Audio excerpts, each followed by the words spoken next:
నమస్తే, నేను మీ కుప్ప పద్మిని. ఇన్నాళ్ళు మీ సపోర్ట్ ని నాకు అందిస్తూ, మీ ప్రేమని నాకు అందిస్తున్న ప్రతి ఒక్కరికి కృతజ్ఞతలు. ఇప్పుడు చూడబోతున్న ఈ వీడియో కూడా ఖచ్చితంగా మీకు ఉపయోగపడుతుంది. లైక్, షేర్ అండ్ సబ్స్క్రైబ్ చేసి మీ ఇష్టాన్ని అలాగే మీ సపోర్ట్ ని నాకు అందించండి. అలాగే ఈ వీడియో పట్ల మీ అభిప్రాయాన్ని కమెంట్ సెక్షన్ లో కమెంట్ చేసి నాకు తెలియజేయండి. నమస్తే, వెల్కమ్ టు అవర్ ఛానల్. నేను పద్మిని. ప్రస్తుతం మనతో పాటు ప్రముఖ ఆధ్యాత్మికవేత్త, వాస్తు జ్యోతిష పండితులు కేఎస్ఆర్ గారు మనతో పాటు ఉన్నారు. మాట్లాడదాం. సార్ నమస్తే. సార్ చాలా మంది చెప్తూ ఉంటారు, మేము ఈ మంత్రం చదివేస్తున్నాం, ఆ మంత్రం చదివేస్తున్నాం, ఈ స్తోత్రం చేసేస్తున్నాం, ఆ స్తోత్రం చేసేస్తున్నాం, కానీ ఫలించట్లేదండి అని అంటూ ఉంటారు. ఎక్కడ దోషం జరుగుతోంది అంటే మంత్రానికి ఉండే పవర్ మంత్రానికి ఖచ్చితంగా ఉంటుంది. మరి అది గురుముఖతగా తీసుకుంటున్నామా, లేకపోతే స్పష్టంగా దాన్ని పలుకుతున్నామా లేదా, ఇట్లా రకరకాల ఆస్పెక్ట్స్ ఉంటాయి కదా. ఇవన్నీ పక్కన పడేసి దేవుడి మీదనో లేకపోతే ఇచ్చిన గురువు మీదనో నెపం నెట్టడం ఎంతవరకు సమంజసం అనేది నా ప్రశ్న. రైట్. అలాగే మనకి చాలా మంది ఏమంటాం నమ్మని వాళ్ళు కూడా, అంటే ఈ మంత్రశాస్త్రం కానీ లేదా ఈ జైవిక శాస్త్రాలు, ఆధ్యాత్మిక పారాయణలు ఇలాంటివి నమ్మని వాళ్ళు కూడా మంత్రాలకి చింతకాయలు రాలుతాయా? చింతకాయలు రాలో కానీ చింతలు అయితే పోతాయి. Super, well said.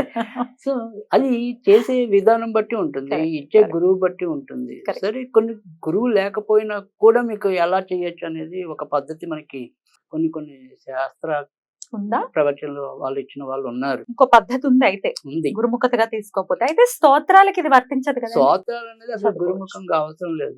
బట్ ఇవాళ మనకి ఏదైతే లలిత సహస్రనామ పారాయణ అనేది కూడా ఒకప్పుడు గురుముఖంగానే రావాలి, అది రహస్య శాస్త్రం అని చెప్పి మంత్రం. కానీ ఇవాళ అది కూడా ఓకే, సామాన్య జనాభాలకి వచ్చేసింది. ప్రతి ఇంచుమించు గృహ సముదాయాల్లో వారానికి ఒక రోజైనా కూడా లలిత సహస్రనామ పారాయణ చేసే మహిళలు ఉన్నారు. పెద్ద పెద్ద పండితులు చెప్పగా విన్నాను మీలాంటి వాళ్ళే. అంటే లలితా సహస్రనామం కనుక చదివితే మూలాధారం యాక్టివేట్ అవుతుంది, తద్వారా అది కనుక దాన్ని బ్యాలెన్స్ చేయటం రాకపోతే తద్వారా ఇబ్బందులు ఎదుర్కొంటారు అని చెప్పి అది రహస్యంగా ఉంచారు అనేది విన్నాను. ఎంతవరకు కరెక్ట్? ఇక్కడ మొదట అంటే ఇప్పుడు ప్రతిదీ కూడా రహస్యంగా కొన్ని ఉంచారేమో కానీ, అంటే అప్పుడు ఉండే పరిస్థితులు బట్టి. కానీ ఎప్పుడైనా సరే వాళ్ళు అంటే అప్పుడైనా ఇప్పుడైనా మనం గుర్తించుకోవాల్సింది ఏంటంటే కనుక పవిత్రత. సో ఆ పవిత్ర ఉదయంతో మనం జపిస్తున్నప్పుడు గురువు దొరికితే చాలా అదృష్టం. ఎందుకంటే కలియుగంలో ఒక సద్గురువు లభించడం అనేది కూడా దుర్లభం. సో ఎందుకంటే ఒక సద్గురువుని మనం ఆదరించే, ఇప్పుడు మనకే బోలని, అంటే మేము ఎంతో కొంత చదువుకున్నాం, లేదు మీకు ఎంతో కొంత నాలెడ్జ్ ఉంది, అయినా కూడా మనకి ఇదంతా అంతులేని సంపద. ఎప్పుడు ఏదో రకమైన ఒక ప్రశ్న ఉద్భవిస్తూ ఉంటుంది. ఆ ప్రశ్నకి జవాబు ఏ గురువు ఇస్తాడు? అంటే మనము వాళ్ళ దగ్గర సృష్టి చేసేలాగా ఇప్పుడు గురుకులాలు అనేవి ఉండవు. లేదు, వాళ్ళ దగ్గర మనం సృష్టి చేస్తే మన ఇంట్లో భార్య బిడ్డలు ఏమైపోతారో తెలియదు. సో అందుకని ఇక్కడ ఏంటంటే మనకి గురువు దుర్లభం ఎలాగ ఉంటుందో, ఒక శిష్యుడిగా మనం తయారవటం కూడా అంతే కష్టం. ఎందుకంటే వాళ్ళకి అవధి ఉండాలి, మనకి వ్యవధి ఉండాలి. రెండు కొద్దిగా కష్టంతో సమన్వయం చేయడం అనేది కొద్దిగా కష్టం ఉంటుంది. సో అయినప్పటికీ కూడా పాపం ఈ మనకి తెలిసినంత వరకు ఎక్కువ శాతం ఇవాళ మంత్రాలు ప్రోత్సహించే వాళ్ళు అయితే తొలి స్థానంలో ఎప్పుడు కూడా కొత్తాలం పీఠాధిపతి ఉంటారు. ఆయన ఏదైనా సరే నీ సమస్య ఇది అంటే కనుక ఆ సమస్యకి తగిన ఏదైతే మంత్రం ఉంటుందో దానికి సంబంధించి ఖచ్చితంగా ఇస్తారు ఆయన. సో కళ్ళకి సంబంధించిన ఏదైనా ప్రాబ్లంతో వెళ్తే సాధారణంగా ఇంద్రాక్షి మంత్రం ఇవ్వటం అనేది ఉంటుంది.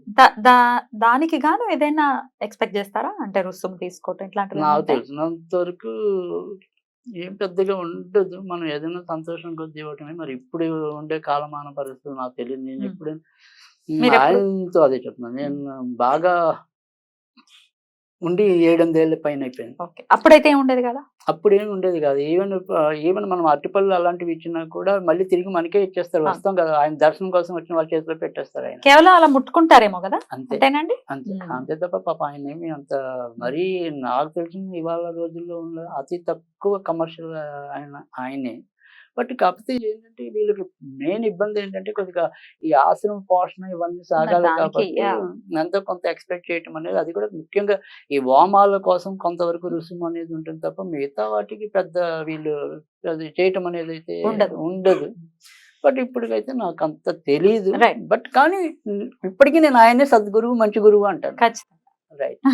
ఇది ఇక్కడ మంత్రాలు అనేది అసలు ఫలిస్తాయా, ఫలించాలి అంటే ఏం చేయాలి, ఇలాంటివి మనం చూసినప్పుడు ఏంటంటే సాధారణంగా ఎప్పుడు కూడా చాలా మందితో వచ్చే ఇబ్బంది ఏంటంటే, మనం లోగడ కూడా కొన్ని కొన్ని సందర్భాల్లో చెప్పాను. వాళ్ళు ఎంతసేపు మంత్రం ఎంత తొందరగా ఫలిస్తుంది, ఎంత తొందరగా ఫలిస్తుంది అనే దాని మీద కాన్సంట్రేషన్ దాని మీదే ఉంటుంది. ఉంటుంది తప్ప, మిగతా రకంగా ఉండదు. అదొక పెద్ద లోపం. తర్వాత రెండోదేంటంటే, వాచా దోషం? అది ఉంటే అంటే మరి అంత భయంకరంగా ఉంటుందా? ఉండదా? అంటే నేను చెప్పలేను గానీ, అంటే పాత రోజుల్లో ఇందాక మనం చెప్పుకున్నాం. ఈ మంత్రశాస్త్రం ఇవన్నీ కూడా రహస్యం. ఎందుకంటే వాటిని గనక ఇలా సరిగ్గా ఉచ్చరించకపోతే గనక ఇబ్బంది అవుతుంది అని చెప్పి.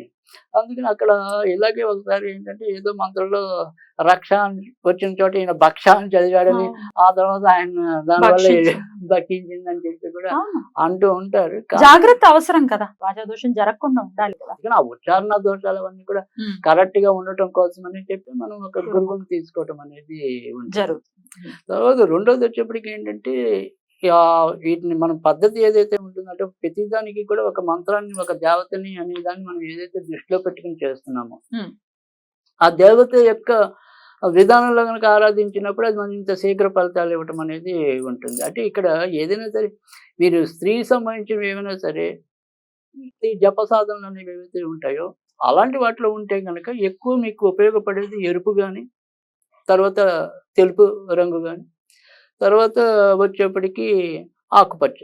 ఈ 3 రంగులు దుస్తులు గాని, పంచెలు, మగాళ్ళైతే పంచెలు లాంటి వస్త్రయాలు లాంటివి, ఆడవాళ్ళైతే ఇలా చీరలు లాంటివి చేసుకుని ఆయా దేవి యొక్క మనం యొక్క మంత్ర జపం చేస్తే గనక అది తొందరగా ఫలించడానికి ఉంటుంది. ఇక పురుషులైతే గనక సాధ్యమైనంత వరకు కూడా నీలం గాని, పసుపు గాని గనక ధరించి చేస్తే అది తొందరగా ఫలితం ఇవ్వడానికి ఉంటుంది. కొంతవరకు తెలుపు కూడా పర్వాలేదు. ఒక దీక్షా వస్త్రం కింద పెట్టుకుని కూడా చేయొచ్చా అండి? అంటే ఇప్పుడు పాత రోజుల్లో మీకు ముఖ్యంగా ఈ బ్రాహ్మణులు ఏవైతే ఉంటాయో వాటికి ఖచ్చితంగా మడిబట్టలు అని చెప్పి విడిగా ఆరేయటం అనేది ఉంటుంది. ఎప్పుడు కూడా శుచి శుభ్రత కోసమే కదా. సో ఆ రకంగా ప్రతిరోజు ఉతికి ఆరేసి మనం పైన వేసేవాళ్ళు ఎవరికి దడి మీద, అసలు వంటింట్లోనే ఉండేది ఒక కర్ర కదా. సో అవి ఇప్పుడు లేవు, కానీ ఉన్నంతలో మనం అలాంటివి ప్రామాణికంగా తీసుకుని పాటించడం శక్తి మేరకు అనేది. అంతేగాని అవి పూర్తిగా మనం మన సంస్కృతి అనేది పాడైపోకూడదు. అంటే ఇవి కూడా ఉంటాయి, ఇలా చేస్తే ఇంకా మంచిదని చెప్తే కనీసం భావి తరాల్లో కనీసం కొంతైనా అది నిల్చుంటుంది. లేకపోతే ఇంకా ఏమంటాం, ఒక మొక్క కొరుకుతే కూడా ఓం నమః శివాయ అనేది అలవాటైపోతుంది. అది అంత ఇబ్బంది అయిపోతుంది. సో ఇది ఇలా చెయ్యాలి అనేది కూడా అవసరం అనేది ఉంటుంది. అలాగే కొన్ని కొన్ని ప్రత్యేక దేవతలు ఉంటారు. అంటే ఇప్పుడు మనకి ఇప్పుడు ఇవాళ రోజుల్లో మనం ధూమవతి ఉంది అనుకోండి. ఆ ధూమవతి అనేది ఖచ్చితంగా ఏదైనా సరే నలుపు వస్త్రాలు వేసుకుని పఠిస్తే కనుక, కాళికాదేవి కూడా నలుపు వస్త్రాలు పఠిస్తే కనుక, ఇలాంటివి అంటే ఇవన్నీ మీకు ఎవరు చెప్తారు? కొద్దిగా గురువు ఉంటే మీకు కరెక్ట్ గా చెప్తారు. కనుక గురుముఖంగా నేర్చుకునేవి కొన్ని ఉంటాయి. గురుముఖంగా నేర్చుకోకుండా అంటే ఓం నమః శివాయ అనే దానికి పెద్దగా గురువు అవసరం లేదు. శ్రీరామ జయరామ జయ జయరామ అనే దానికి అక్కర్లేదు. అది కూడా అంతే పవర్ఫుల్. అంతేగా, బీజాక్షరాలు లేకపోయినంత మాత్రాన్ని ఫలించమనడానికి లేదు. రామ అన్న 2 అక్షరాల్లో బీజాక్షరాలు ఉన్నాయి. అంటే వాటి అర్థం అనేది విస్తృతం. బీజాక్షరాలు చేసినప్పుడు ఏంటంటే డైరెక్ట్ గా ఆ శక్తిని మనం ఇచ్చేది. అంతే తప్ప బీజాక్షరాలు లేనంత మాత్రాన మంత్రశాస్త్రానికి అతీతమైనది కాదు. సో ఆ రకంగా మనం అలా తేలికైన పద్ధతులు ఉంటాయి. సరే, మీకు ఏదో ఒక గురువు తెలియదు, కానీ గురువులే రచించిన మంచి మంచి కుత్తాలం పీఠాధిపతి చాలా విస్తృతమైన శాస్త్రాలు రాశారు ఆయన అనుకోండి. మంత్రశాస్త్రం మీద రాశారు. ఆయన రాయింది ఏం లేదు, నాకు తెలిసినంత వరకు అనేక పుస్తకాలు నేను ప్రత్యక్షంగా చదివాను. పైగా వాళ్ళ ఆశ్రమం ఏదైతే ఉంటుందో వైజాగ్లో, అలా ఆయన ఆధీనంలో నడిచేది లలితాపీఠం అని ఉంటుంది. అక్కడ 2 ఏళ్ళు నేను ఉచితంగా నా యొక్క జ్యోతిష శిబిరాన్ని నిర్వహించాను. సో అందుకని ఆయన ఇచ్చే మంత్రాలు ఏంటి, ఆయన ఏ పద్ధతిని ఆలోచించి ఇస్తారు, ఇలాంటివన్నీ కూడా నాకు ఎంతో కొంత అవగాహన అనేది ఉంది. సో అది అందుకని కొద్దిగా అలాంటి వాటి పుస్తకాలన్నీ కూడా ఇవాళ తెలియని వాళ్ళకి తెలిసే విషయాలన్నీ కూడా రాశారు కదా. ఇలాంటి సద్గురువులు రాసింది ఎవరో ఒకళ్ళు ఏదో రాసింది కాకుండా, ఈ సద్గురువులు రచించి మనకి సద్గురువు దొరికితే ఇందాకే చెప్పాను అదృష్టం. ఒకవేళ మీకు లేదు అనుకోండి, అప్పుడు ఏం చెప్తుంది అంటే కనుక, ఇప్పుడు సపోజ్ మీరు లలితాదేవిది ఉంది, ఓం హైం హ్రీం శ్రీం శ్రీమాత్రే నమః అనేది ఉంది కదా. ఇదే మీరు నిత్యం చదవాలనుకున్నారు. దీన్ని ఏం చేయాలి? ఒక కాగితం మీద 108 సార్లు రాయాలి. ఈ 108 సార్లు రాశాక ఈ అమ్మవారి పాదాల దగ్గర ఈ కాగితాన్ని పెట్టాలి. మన ఇంట్లో దేవుడి దగ్గర పెట్టి ఆవిడికి మనం ఎంత మరి గురుదక్షిణ ఇస్తాం కదా, సో మీరు 10 రూపాయలు ఇస్తారా, 20 రూపాయలు ఇస్తారా, అది ఎంతో కొంత ఆవిడకి ముడుపుగా పెట్టండి.